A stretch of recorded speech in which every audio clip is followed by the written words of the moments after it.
Hello, today we will guide you through how to export trades from ThinkorSwim. Exporting your trades is a quick way to back up your history, analyze performance, or share results with your accountant or journal.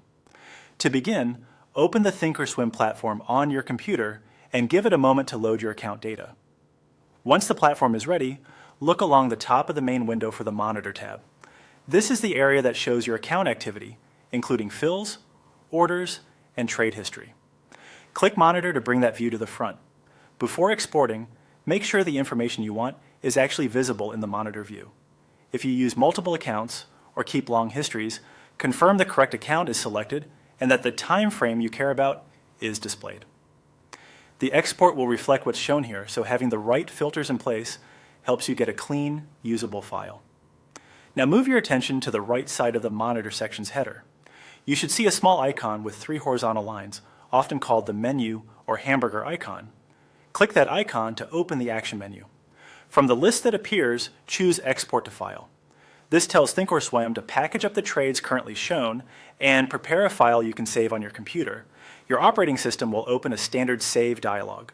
Browse to the folder where you want to store the export. If you don't already have a dedicated place, consider creating a folder in Documents called Trade Exports so you can find these files quickly later. Avoid saving to locations that sync slowly or require special permissions if you need immediate access. Next, enter a file name. A helpful convention is to include the account nickname and a date or date range. For example, Trades 2026-03-24. The export typically saves as a CSV, which opens easily in Excel, Google Sheets, or most analysis tools, so there's no need to add extra formatting. Keep the name simple and avoid special characters that some systems don't like. Click Save to complete the export. It only takes a moment. To verify everything worked, navigate to the folder you chose, open the file, and scan a few rows.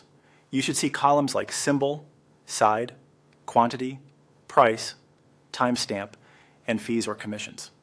If the file looks incomplete or the option was grayed out earlier, return to the Monitor tab, adjust the visible data or date range as needed, and try the export again. If you don't see the 3-line icon, maximize the platform window so the menu becomes visible. That's it. Open ThinkorSwim. Go to Monitor. Use the 3-line menu. Export to File. Choose your folder. Name it clearly and save. Repeat this process whenever you need an updated snapshot of your trading activity.